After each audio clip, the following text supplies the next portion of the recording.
we can't just talk about it as white privilege. I think statistically speaking, the biggest determiner of outcomes and your life situation in the United States, at least, is wealth.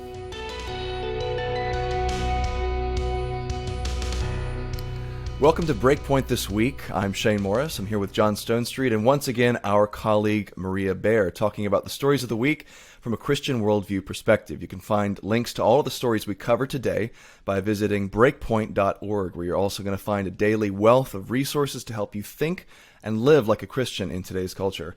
Well, guys, this is actually going to be one of those handoff episodes because Mrs. Baer here is becoming the new Dread Pirate Roberts, and I'm moving on to focus on my podcast Upstream, as well as our Ask the Colson Center podcast with John. Did you just say moving on? I think you just said I'm moving on. Like that was so, Breakpoint This Week was so yesterday, and I'm moving on to higher and better and bigger things. Bigger and better things. I mean, I've got to couch it that way for my own, well-being, John. I can't see this as some kind of demotion, me leaving Breakpoint this week.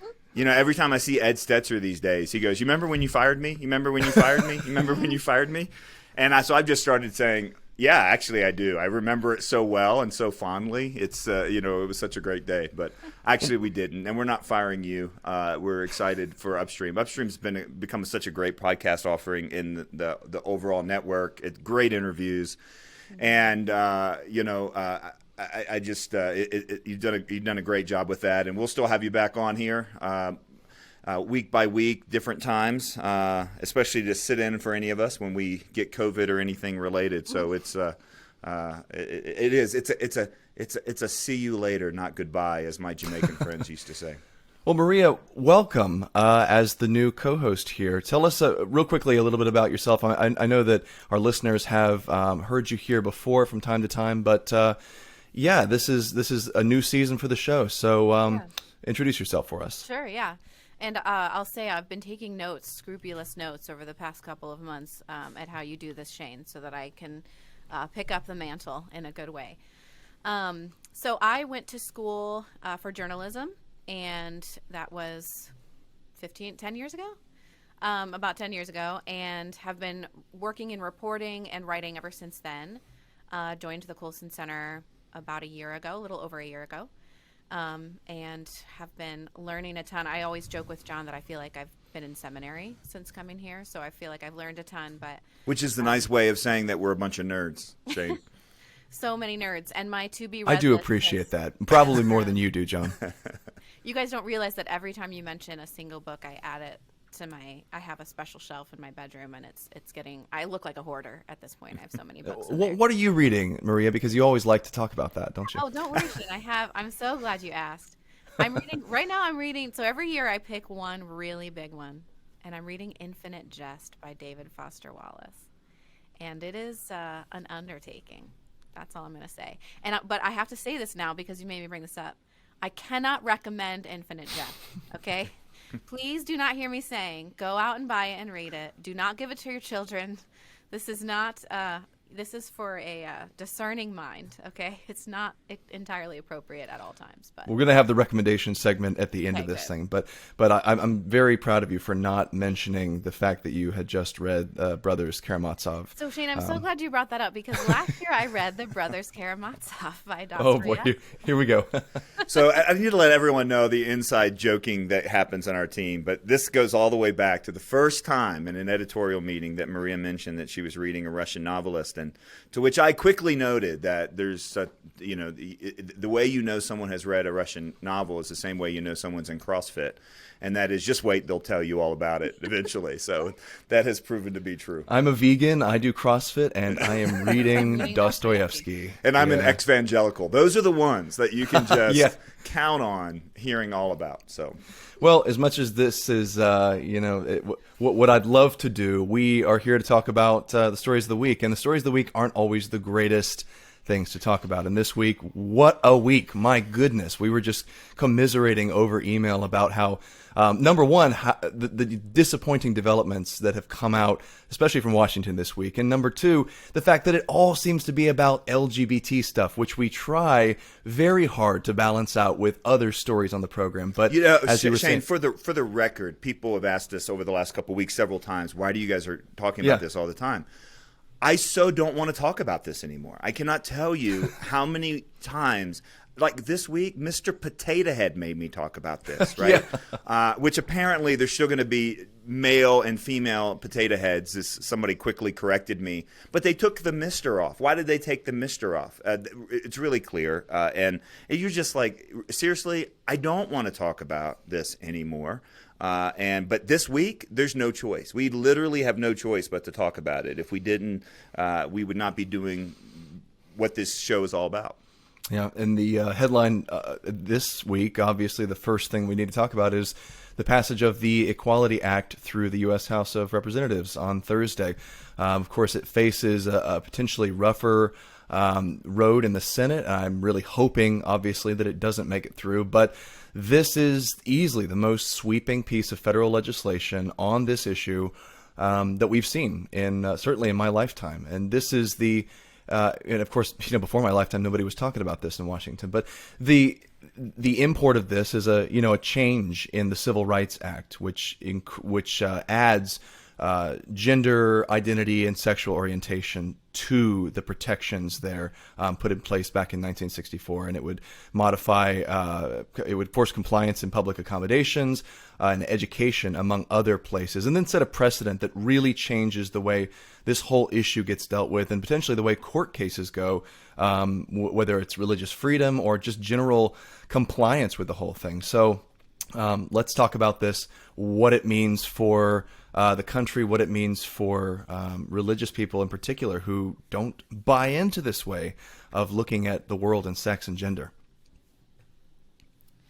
My biggest question about this, and I think it's important we note that this is a huge deal that it's happening on the federal level, but this has been happening at state and local levels for years. I mean, cities have, like almost every major city in America already has something like this as an ordinance. And the state of Ohio, where I live, was considering it a couple of weeks ago and actually went down to the state house and testified on it. Because my biggest question about this in legislative form is, if we're talking about allowing people to approach a public accommodation, like a public restroom or a domestic violence shelter, and say, I'm a man who believes he's a woman, or I identify as a woman and I want the right to use this facility. How are the people working there? How do we determine whether someone is adequately transgender? And I don't mean that to suggest that there's a spectrum of transgenderism. That's not what I'm saying. Is are we not opening the door for the possibility that somebody who is not transgender, okay, but is a predator, could walk up to a facility and say, today I'm a woman and I want to come in. And the only possible answer I can conceive of to that question is it's a judgment call by the people working there. And now you're talking about this really weird, murky territory of, like, they have to decide, does this person look kind of like a lady? Are they wearing women's clothes? Do they have women's features? Like, that can't be what we're expecting these people to do. But I don't know how else. I mean, is there going to be a registry? And until legislators can tell us how they're going to protect these facilities from, again, not even necessarily transgender individuals, but men who would be predators, from coming up and just saying, I am a woman. I mean, if it's just on your word and it's not based on biological fact, then that's plausible. Until they can say how they're going to protect people from that, I don't understand this.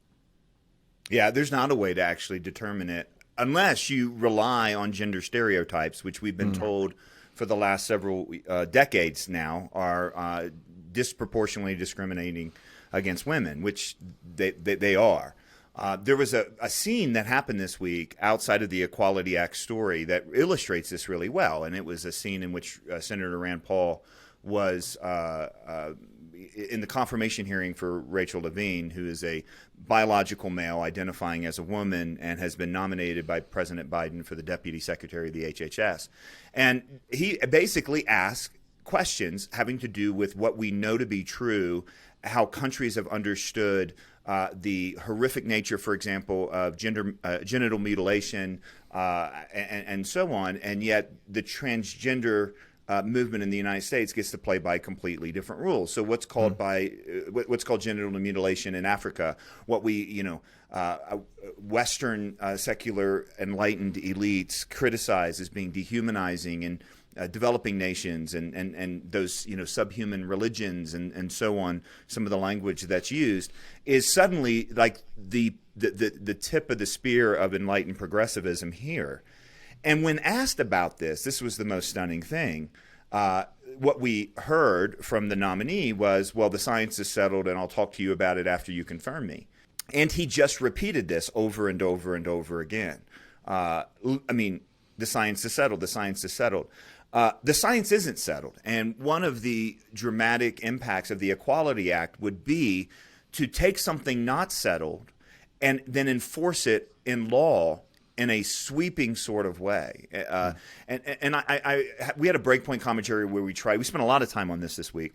And in a Breakpoint commentary, we said, look, you don't need to worry about this, unless you're a woman, unless you use public restrooms, unless you're employed, unless you own a business or run a nonprofit, unless you go to school or have a kid who goes to school or teach in a school, and you start kind of pulling together the scope and scale of the difference that this is going to make, and it simply is overwhelming, and it ends all debate. I had a conversation this week. We put it on Facebook and on YouTube, and we'll link to it in the show notes, with Ryan Anderson, who just kind of walked through this whole thing at a really defined level. And two other things to mention, and Maria, you mentioned one of them just quickly, but people need to hear shelters are explicitly mentioned in this legislative act called the Equality Act. And so you're talking about women who have been victimized and traumatized and are just trying to escape that trauma and abuse, oftentimes going to facilities that certainly aren't, as he put it, Ritz-Carltons. We're talking, dormitory-style rooms and cots, and then being forced to share a small space with a male. Just psychologically, that would be abuse, not to mention if abuse actually happens. The other thing he mentioned, which is really important, is that the way this thing has gone forward is that it basically subverts and just does a runaround on all religious freedom claims. So basically assuming the prerogative of some of the decisions that have been made, Employment Division versus Smith and so on, about compelling government interest, it puts this in the category of compelling government interest. So any claims to the Religious Freedom Restoration Act are null and void up front, right off the bat. Now, as you said, Shane, it passed the House this week. The Senate is still up for grabs, and it completely has to do with whether the filibuster holds or not. If the filibuster doesn't hold, then it is much more likely that we're going to get the Equality Act. And, people who've listened to Breakpoint for a while have heard us warn about this for years, because this isn't the first year it's come up. I don't want people to think we're crying wolf. I want people to think we're on the shore watching a tsunami come in, and we're like, it's getting closer, it's getting closer, it's getting closer. Because this is a tsunami-like impact across all kinds of segments of culture, including the church and the nonprofit world and educational institutions. But there's a group of Christians that say, well, as long as we can protect those, we've done our job. As long as we can compromise and protect religious groups. You have the HHS determining what counts as a religious group, first of all. And secondly, that leaves Jack Phillips, Barronelle Stutzman, business owners, people of conscience everywhere, hung out to dry with no options whatsoever. Folks, we're going to take a quick break. We'll be right back after this to talk about more of the stories of the week from a Christian worldview perspective. Stay with us.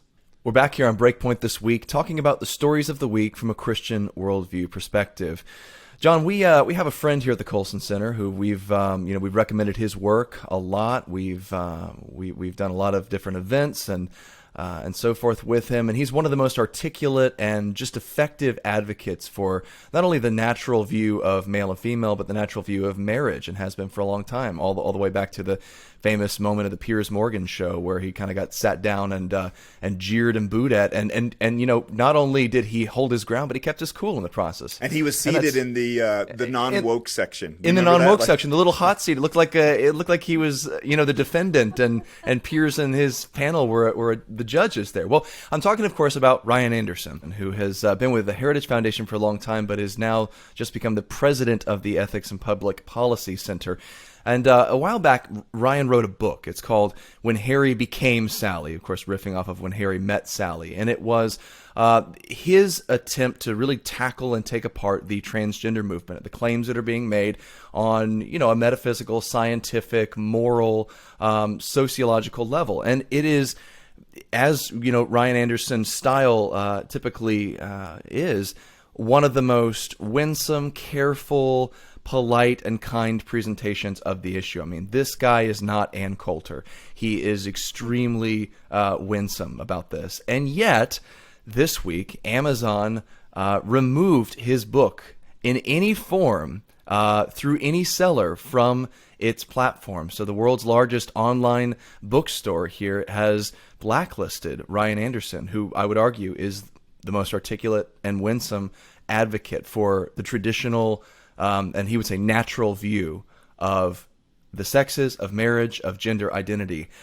And this raises some really tough questions, especially for those of us who are typically very free market people, because strictly speaking, this is not First Amendment censorship. This is not the government shutting down protected speech. This is a giant corporation shutting down, censoring speech according to the moral sensibilities of its leadership.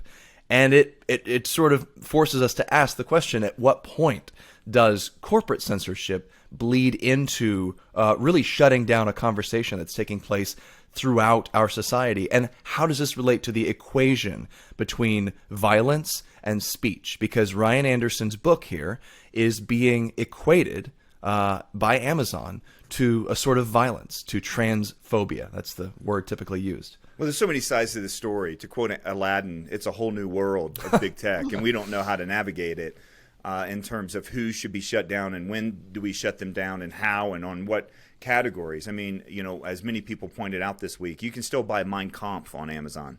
And, so there's not an argument here really that they can make that makes sense. To be clear, I mean, Amazon's been pulling those books on gender identity and sexual orientation for a couple years. I have an old seller's account where I used to sell used books, and I wish that I still could because I'm overrun with them. I'm in Maria's hoarder category. But I get notices. I've probably gotten 5 or 6 notices over the last couple years of, this book's been pulled, this book's been pulled, and they all have to do with homosexuality or gender identity, every single one of them, without fail. Now, some of them are hateful books. Some of them aren't really thoughtful. They're not well-reasoned or argued. They're perpetrating myths that aren't actually true. That, of course, isn't Ryan's book. Right. Ryan's book is straightforward and articulate and well-reasoned, and so it literally... It's hard to. It's interesting that Abigail Shrier's book's up there because really the two of those, and then of course you got the theological take of Andrew Walker. Abigail's book and Andrew's book are still available, and why? They're also well reasoned, take the same approach. So it may have something to do with Ryan's profile. It may be that the rest of these will be gone soon. But there is an attempt that there again. It's a way of how I paraphrase Rachel Levine. The science is settled. This is big tech basically saying, look, this isn't a debate anymore. You're going to believe this. Of course, the funny part is Ryan's book is sold out everywhere right now, including at the Colson Center. So it did have a little bit of unintended consequence to it. What are the odds that the person making this decision, somebody has this job title at Amazon. I'm thinking of you getting periodic emails, John, that like this book is pulled. Somebody's just combing through books, right, and looking at what they are. like, does anybody actually think that somebody or somebody's read this book and then contacted Amazon and was like, I was harmed by reading this and this hurt me or whatever? There's no way that's happening. I saw somebody point out on Twitter that, like, not only now is Ryan's book not available on Amazon for, and I think we should point out, because to your point, Shane, about the free market ideas that are swirling around here, I saw a stat this week. It's like 83% of all books purchased or sold in the U.S. go through Amazon. Like, it's not as if this is just part of the marketplace. This is kind of the marketplace. Thankfully, it's not. Like you said, his book has been selling out at Barnes & Noble and elsewhere and whatever. But not only now, if Amazon takes it off its shelves, not only can people not read it who, want to understand the issue better or get a more robust answer when they're asked this sort of question, but people who don't agree with him can't read it either. And that is a valuable thing for people who want to embolden their own arguments. Like, this book isn't just, we don't write for our own echo chambers. Like, I've read a lot of books in the last year from people that I think are really off the mark, but that has helped me hone my own arguments. So it's a shame that the modus operandi now is to just remove it altogether as opposed to engaging in conversation about it. But how many times are we going to talk about things that are just like this? Well, it's like John said. This, the MO is the science is settled, the debate is over. This is now a criterion for taking part in polite society, and you're not allowed to have a differing opinion. And then it's justified with this equation conflation between speech that I disagree with and violence. And one of the things I always go back to, and I know I mentioned him a ton, but Douglas Murray's book, The Madness of Crowds, in his chapter Trans, he talks about how this is not a remotely settled issue. Not only is the science not settled, there is no science. There's a lot of metaphysical claims being made by people about a man being trapped in a woman's body or vice versa. There's no understanding of why this takes place, what it looks like, what validity it has, and whether we should be changing physical realities to align with mental states or our identities. And so the idea that this is over and that now those who disagree are a proven defeated minority of thought criminals who are just violent, dangerous, and harmful to society, and they should be shut out as if they're preaching racism or something. Not only is it unfair, but it's profoundly indicative of a lack of confidence, I think, that the other side can make this case, that there is a case to be made. I mean, we saw this to some degree with the same-sex marriage movement. And because I mentioned the thing with Piers Morgan. He's like, they bring Ryan Anderson into the show, and he opens right up with basically, Ryan, why are you a racist? Or why are you a homophobe? Sorry. And he equates the two things, And the same thing is happening here times, 1,000. It's on steroids. It's so much more dramatic the way it's happening. Not even at a political level primarily, although that's coming down the pike. It's happening at a corporate level. Just companies joining together to silence the voices of those who don't toe the line on this very much unsettled issue. Let me say two quick things about what that means for the rest of us. The first thing I want to say is that we can't sit this one out. What Abigail Shrier's book in particular points out is the assault that this idea is having on girls, teenage girls, young girls, what has been identified as rapid onset gender dysphoria. It's disproportionately affecting kids. We're socially experimenting on kids, and something like the Equality Act, certain policies that will come from a Department of Health and Human Services if it's headed by someone like Becerra and aided by someone like Levine. That this is not a moment to sit down, and children's well-being are literally at stake. This week we talked a little bit about the Promise to America's Children. We'll link to that. It's a new coalition that many of us have joined, including the organization that Maria's husband runs, Aaron, and the various family policy councils. Colson Center signed on very quickly. We have said over and over and over that the singular victim over and over and over, by far and away, of the sexual revolution and all of its chapters has always been children. And now we're, taking the scalpel to them without the medical or scientific evidence to back it up. It's really an experiment, and it basically is serving adult happiness and putting kids under that kind of priority. I was thinking this week and had a conversation with Emily Gao of the Heritage Foundation, who helped lead this Promise to America's Children. And I was just reminded of Amy Carmichael, who went into a pagan society in India, shared the gospel. And Shane, didn't we answer that question this week? Like, you guys just need to share the gospel and stop talking about all this other stuff? If we did that, we would be out of touch with the history of Christianity. Because Amy Carmichael goes into India. She shares the gospel, and she sees all these temple prostitute children. And she says, that's got to stop. William Wilberforce, as we know what he did for slaves. That was also disproportionately affecting, future generations. And he also did an awful lot to deal with the issue of child labor and bring in child labor reforms. This is our pagan culture. This is our children are victims moment. So if you sit this one out, and I'm talking particularly to Christian leaders and pastors, you're basically sitting by while children are being experimented on, irreparably harmed mentally and physically. And that's what I loved about the Promise to America's Children. It says we will protect kids mentally, physically, and in their most fundamental relationships. And it's time that we do that.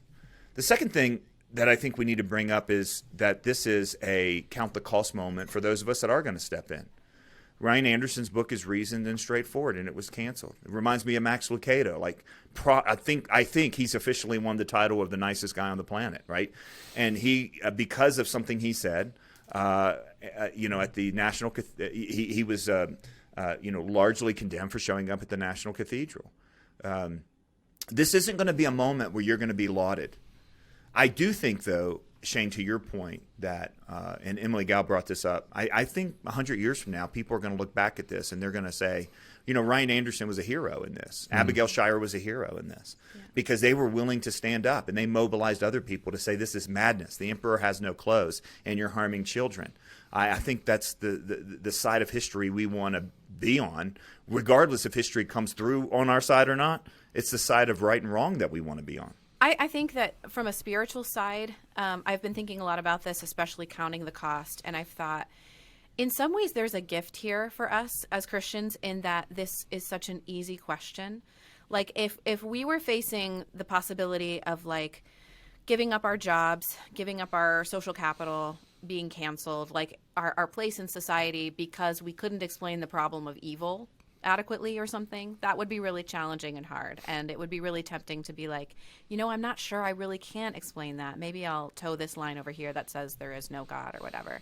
This is literally just, do you think men are men and women are women? Like that, It doesn't get easier than that. And if that, I feel like in some ways that's a spiritual gift to us where it's like, this is going to be really hard. And you're going to face challenges of possibly losing your job and losing your reputation and losing your social circles and relationships and families and whatever else.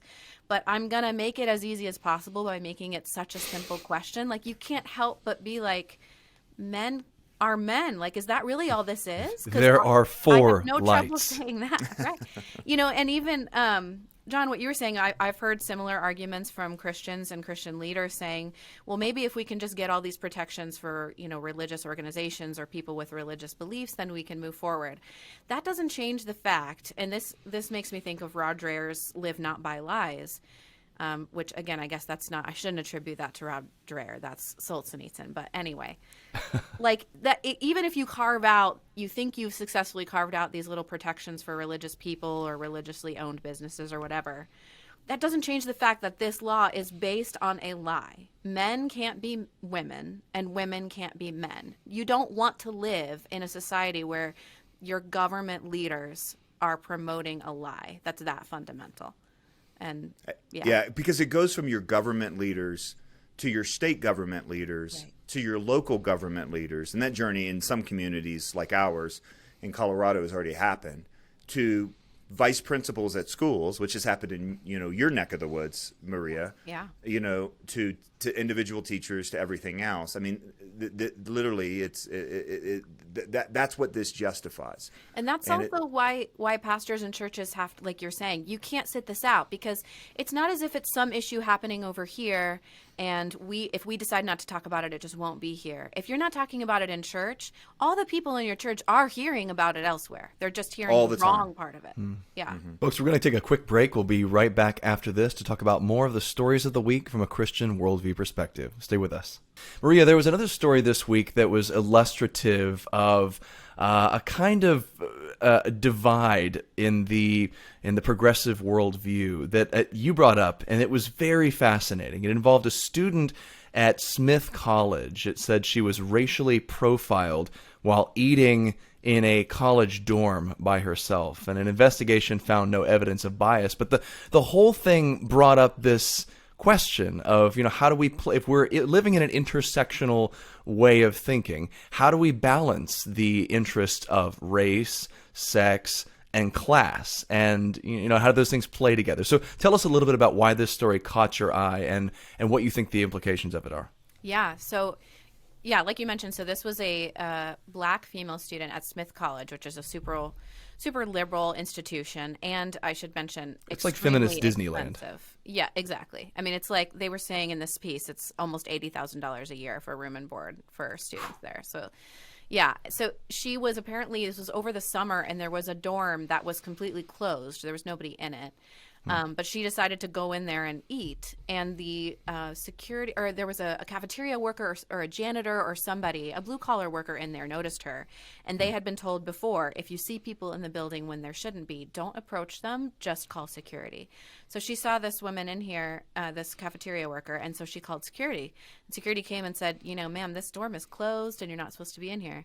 Well, later she went online and went on Facebook and wrote about how she was accosted for being black and all that kind of stuff. And eventually, one of the janitors was fired, and another one was getting, like her car got vandalized. She was getting hate mail at home, and she ended up leaving her job. And I'm glad you brought up the word intersectionality, because I think we can't really, if you're going to be intersectional in the way you talk about who deserves what and who's the bigger victim, it's going to come back and bite you when it works in this way. Because here you have people who make, less than $40,000 a year who got fired because a girl who's going to a college that costs $80,000 a year interpreted their actions in a certain way. And it's hard to defend that. But what's coming from it, I think, it's a power struggle now, because I've seen, so the New York Times wrote this piece, and they sort of couched it in like, this is where, race and class are kind of butting heads. Yeah. And it's kind of a struggle between them. And then I've seen counter, takes from the Times piece that are like, well, black people have been dealing with oppression for so long that it's not her fault that it was in her mind. Like, it's just a power struggle, But it reminded me of what I've been thinking about so much, especially as we've seen the rise of critical race theory, which is, if we're going to talk about privilege like we are in the pejorative, right, that privilege is something you should be ashamed of maybe, and you need to atone for and all that kind of stuff. We can talk about inequalities of wealth, but there is class privilege and there is American privilege. Everybody living in the United States, even the poorest of the poor in the United States, is in some degrees wealthier than almost every other country. And I think that's missing from the conversation, where we've sort of, race is kind of winning this power struggle here. And it's, if you're on the wrong side, or if you're in what's interpreted as a marginalized community, in terms of race, then none of these other privileges matter. But that, I think this piece in the New York Times about Smith College kind of demonstrated it absolutely matters and actually has more impact on your life. It sounds like some sort of isolated incident that shouldn't really make the news, but this was covered in the New York Times, raising precisely the question that you just did, Maria. Like, how do these different types of oppression, play into the equation? How do we value them? I hate to make this a Douglas Murray day, but he deals with this explicitly in his book, where he actually makes the case that race, class, and sex/gender or in a kind of zero-sum relationship when it comes to privilege. So if you try to elevate the privilege of one group that you see as victims, so say you want to add racial minorities through something like affirmative action in a school or organization, what you actually end up doing, he argues, and he cites plenty of evidence to back this up, is you just end up deprivileging those of a lower class. So you take from the class segment to give to the race segment, and it works all three directions. So that what you do is you don't end up helping disadvantaged people. What you end up doing is getting more of the upper crust from this particular racial minority who are already financially privileged into your institution, and seeing this kind of clash between frankly a rich young lady and middle class working class blue collar workers who are very much not financially privileged, and seeing them as the oppressors in this case it really illustrates that principle, doesn't it? Yeah. Well, and it's going to be interesting when those zero-sum categories collide with each other. And there's another interesting story that I just heard about yesterday. It involves New York Times bestselling author Ibram X. Kendi, who is the author of the book How to Be an Anti-Racist, a leader in kind of this new anti-race movement, which is really grounded in many ways. At least Kendi's work is grounded in critical theory. He is being accused of being transphobic because his daughter came home and said she thinks she might want to be a boy. And in a podcast, he said that for he and his wife, the idea that his daughter would want to be a boy was, quote, horrifying.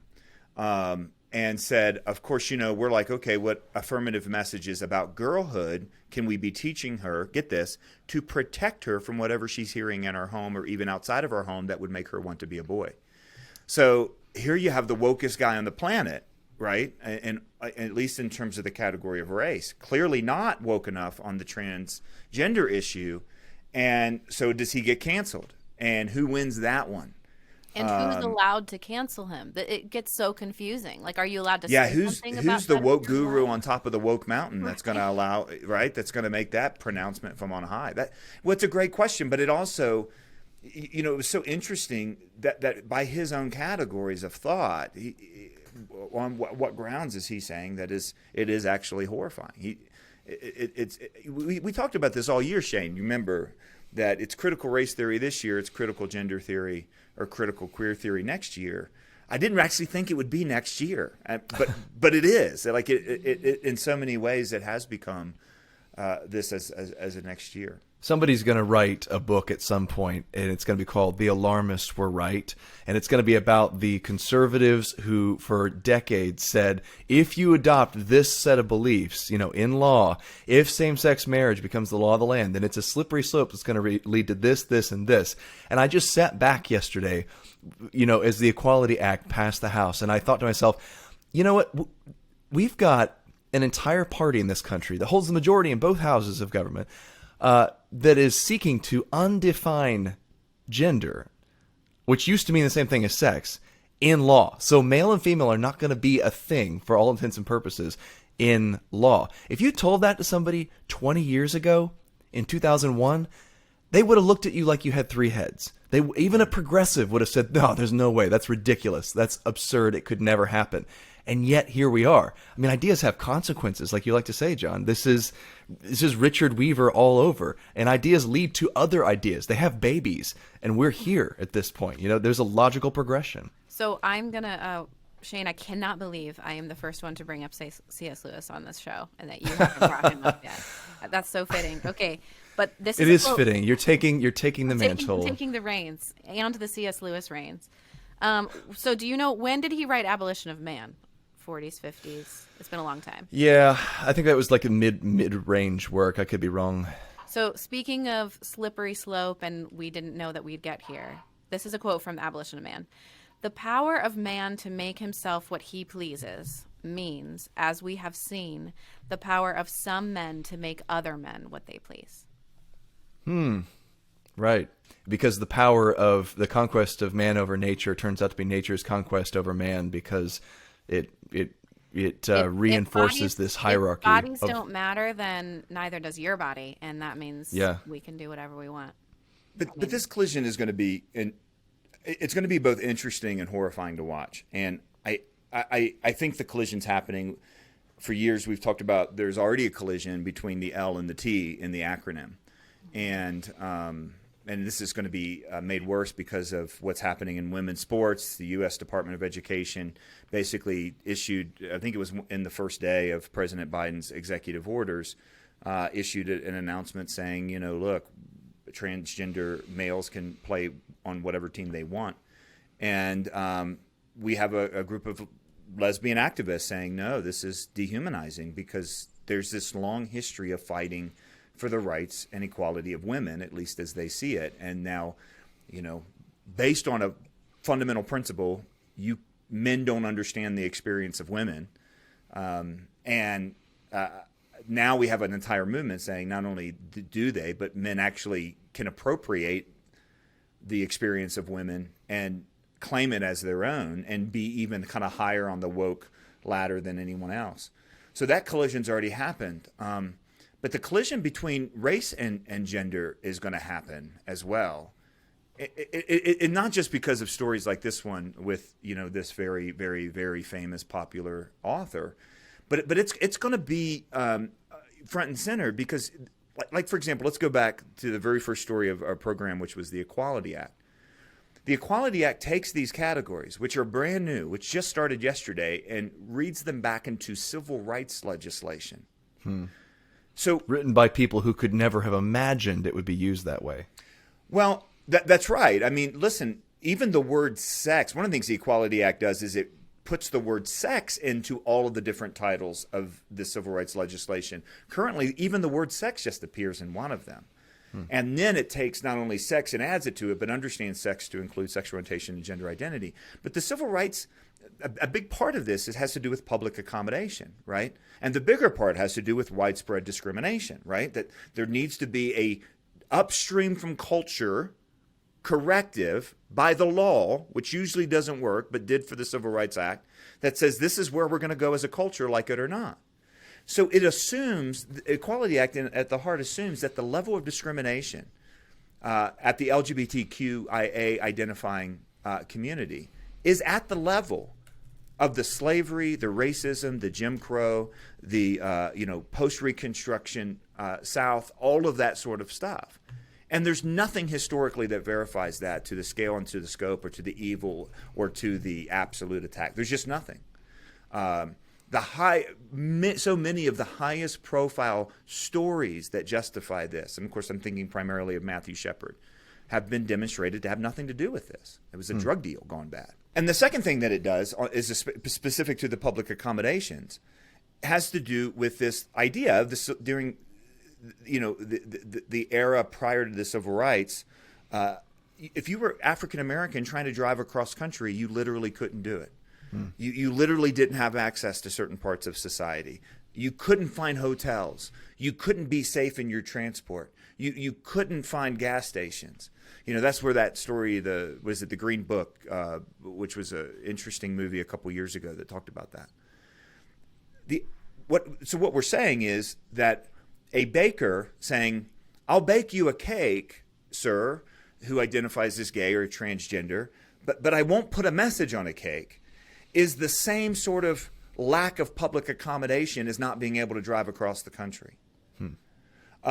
And so that equivocation or equation between civil rights and LGBTQIA so-called rights it means that it's inevitable that you have one group that fought for these rights long and hard in the face of unbelievable discrimination and hardship, and another group comes in and just claims it. And then a final group comes in and just tacks onto that group. We've seen that collision between the L and the T. You're going to see that collision. It's just inevitable because this stuff is just based on a narrative that is historically unverifiable and that is just not true in so many different ways.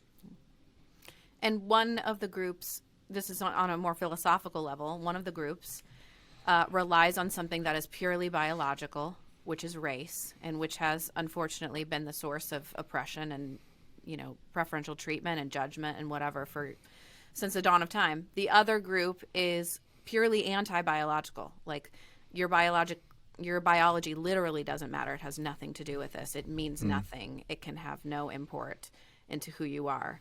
And I don't see how those two movements can live in tandem with each other with such different philosophical groundings.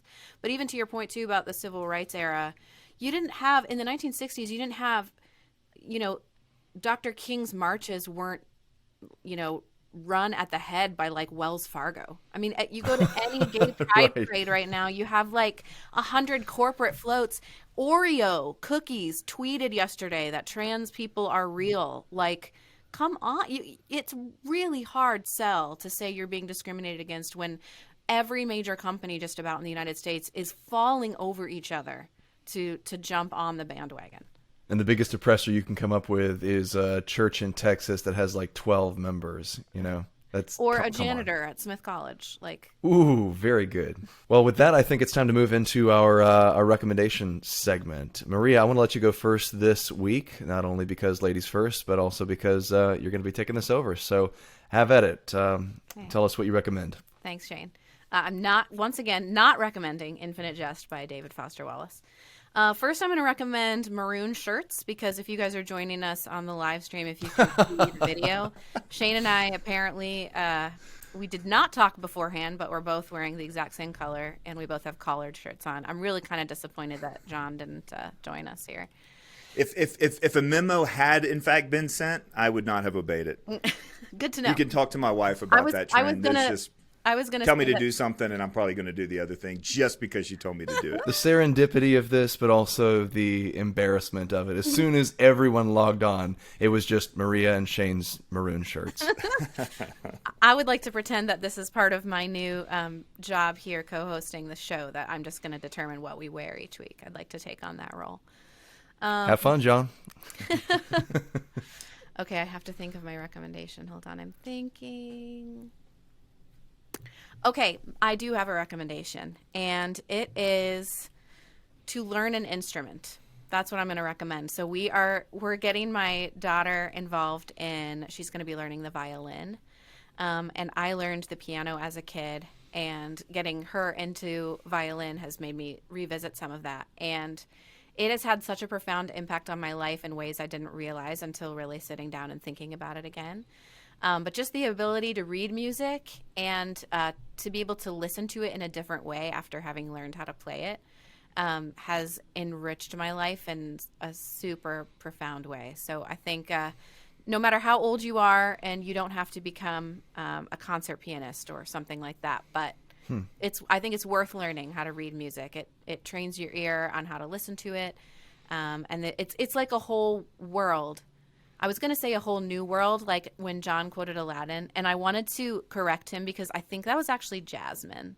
So way to mansplain that one, John. How was it quoting the movie, not quoting the character? Good heavens. And by the way, I'm grateful that you went on to say that this is a recommendation for adults, because the way you started that out was really more like, I recommend making your kid learn an instrument, learn the violin, which I still have PTSD from as a kid. I'm definitely living vicariously through her, because I wanted to learn violin as a kid, and my parents didn't have the money, so I didn't. And when I told her about it, she wasn't very excited, but I was like, you're going to do this and love it. Nice. But no, I think as adults too, and there's so much good stuff on YouTube. Like, you can learn anywhere now. You don't have to hire a teacher, but I think it's really worth doing. So that's my recommendation. Yeah, I have a friend who keeps telling me I need to pick up the guitar and start learning, and he's like, you don't have to hire anyone to teach you, Shane. Just go on YouTube, watch the videos. It's easy. You can figure it out. My wife even has one downstairs. She's just learn like 3 chords, and then be the guy at the campfire that's like, wait. No, I know it. Wait. No, wait. Sorry, let me start again. Yeah, but see, I don't have any incentive to do that anymore, because the only reason young men learn guitar is to impress girls, and I'm already married, so it's pointless. Do it for Gabby. Well, my recommendation this week is going to be a Netflix documentary, and I don't have Netflix anymore because I'm a Christian and I canceled it after the whole cuties thing. But I actually borrowed a friend's password so I could watch this one. Because that's ethical. Because that's ethical, right? For Christians to do. So I've just admitted to being rather than being a patron for pedophilia on Netflix. But are we legally accountable for this admission on air? Should we cancel? Should we? We might need to. You'll look, John. I'm already off the show. Okay, so I can. This is why Shane's fired. Let him go. Yeah. From numerous prior incidents in this line. No, it's so. My recommendation is going to be The Social Dilemma, which is on Netflix, and I'm sure at some point you'll be able to get it elsewhere. And I'm not saying go get Netflix, but if you can watch it on Netflix, if you already have it, watch it, because it's very, very good, and I hope it becomes available somewhere else. I'm actually going to talk with Trevin Wax, who writes frequently for the Gospel Coalition, later today, because he wrote about exactly this. It's about social media, particularly Facebook. And it's just a blinders removing, eye-opening experience, because you realize, if you haven't realized it already, that the reason you don't pay anything when you go on social media is because you are what's being sold. You are the product. Your eyeballs and your time staring at ads and the information that you give the company about your behavior in order to sell that information to other companies. That's the product. And the dark side of this is really, without getting alarmist, I think the documentary helps us to see that we are being manipulated very subtly and constantly by a system in social media of algorithms that learns who we are, learns what we like, learns what can draw us in and manipulate us and change our behavior. And then it does exactly that. It changes our behavior. And in many ways, social media does have the power to connect people and to make our lives more interesting and richer.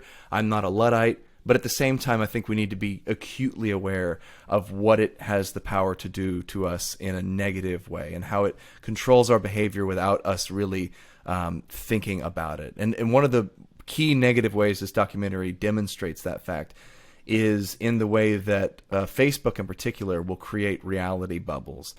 The goal of the Facebook algorithms is not to apprise you of reality. It's not to teach you what's really going on out in the world. It is to tell you what you want to hear, want to read, want to see, and then use those things as hooks to get you further engaged, to look at more ads.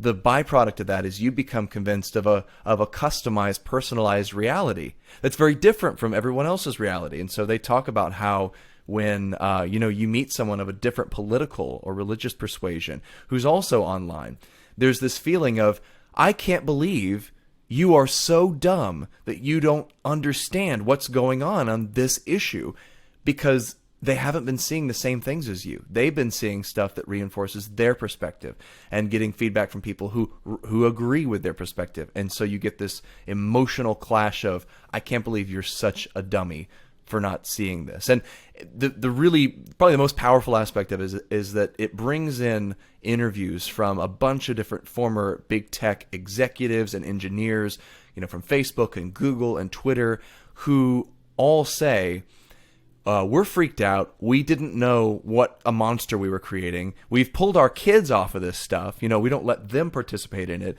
to any great degree. And we're worried about the consequences of where this all is taking us. So I think it's just a matter of being aware. The Social Dilemma really helps you to grasp the scale of what's happening there, and to think twice before you pick up your phone when you get that impulse to look and check first thing in the morning. That's engineered that way. You're supposed to feel that tug of that hook in your brain. Think about it, acknowledge it. Don't just behave mindlessly in accordance with the algorithms. Okay, yes, I watched that documentary and it was awesome, and I immediately deleted all the apps from my phone. So now I just use the internet app and do it that way. Anyway, John, do you have a recommendation for us? I do, especially in light of all the direction this entire podcast went. Because of, it was just heavy. I mean, it was a heavy week. I got to the end, I was like, right. I mean, Equality Act, new nominations from the president for these very important department heads. Did you ever see the Debbie Downer segment on SNL? Wah, Wah, wah. Yeah, that was so good. But I got to say, I was super encouraged. There's been an idea that has been percolating for a couple years. It's I don't know who originated it. The two people I'll point to is Helen Alvarez, a wonderful scholar at George Mason, and then also Katie Faust, who's a ministry friend and speaker in our Truth, Love Together event last year. Katie Faust, they both talked about the need for what they call a global children's rights movement.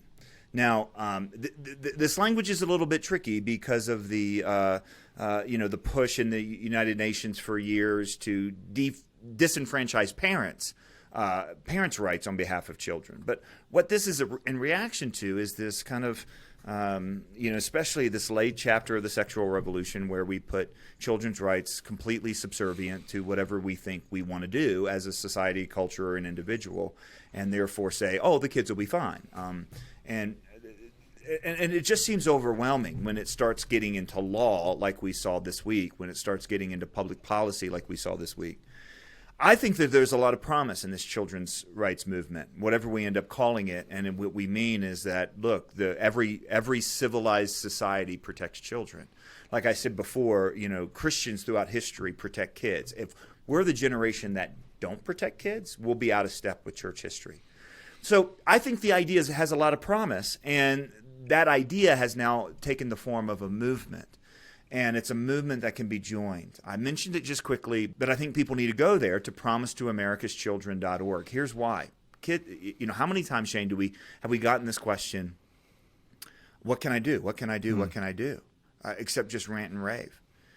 What you can do is go to Promise to America's Children, because they have put together in a very clear way our responsibility to kids, that we have a responsibility primarily as parents to protect their minds, their bodies, and their relationships. We need to protect their minds from invasive pornography. We need to protect their minds from sexually experimenting ideas. We need to protect their bodies from hormone and puberty blockers as they go through a stage of identity crisis, but treat them with something that'll have permanent effect. We need to protect their bodies to have the privacy that their bodies need in order to stay safe in restrooms and so on. We need to protect their deepest relationships, which of course is with their parents. I say that because that's what this statement does. It's first of all a statement, but it's not just a statement. 3 promises to America's children, further extrapolated into 10 principles. So here's what it means to protect child's minds, what it means to protect child's bodies, what it means to protect child's deepest relationships. And there's also an entire segment of this site for lawmakers. In fact, a lot of policymakers have already signed on, and by signing on, they get model legislation that then can be passed around.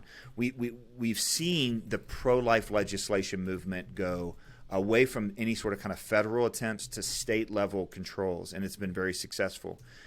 This is encouraging that as well, learning from the 30 or 40 years of post-Roe life. So that's part of this movement. And I'm just telling you, these 3 promises, these 10 principles, I can share that with my neighbor right now. I can share that with my, quote unquote crazy relative that shows up at Thanksgiving. I can do that. By the way, I wasn't talking about you, Paul. I can do that right now. I mean, in other words, this is put in what Chuck Colson used to call prudential language. It's compelling, and it can help you have those conversations, as Chuck Colson used to say, over the backyard fence and around the backyard barbecue. This is a tool that will help us push back on the sexual exploitation of our kids, ideologically and through policy. So it's promisetoamericaschildren.org. Go, sign it, read it, study it, learn the points, and share it with others. I think it's very, very good. I'm a huge fan of what the Family Policy Alliance, the Heritage Foundation, and the Alliance Defending Freedom have put together. We signed on immediately. I signed on. The Colson Center signed on to endorse it. So many organizations at the state level, as we mentioned before, have signed on. This is a very, very potent resource that I think people have been waiting for. So that's my recommendation for this week. Well, folks, that wraps up the show for today. Be sure to visit breakpoint.org, where you're going to find links to all of the stories that we mentioned today on the program, as well as a wealth of resources to help you think and live like a Christian in today's culture. For John Stonestreet and the new Dread Pirate Roberts, Maria Baer, I'm Shane Morris. We'll see you next time.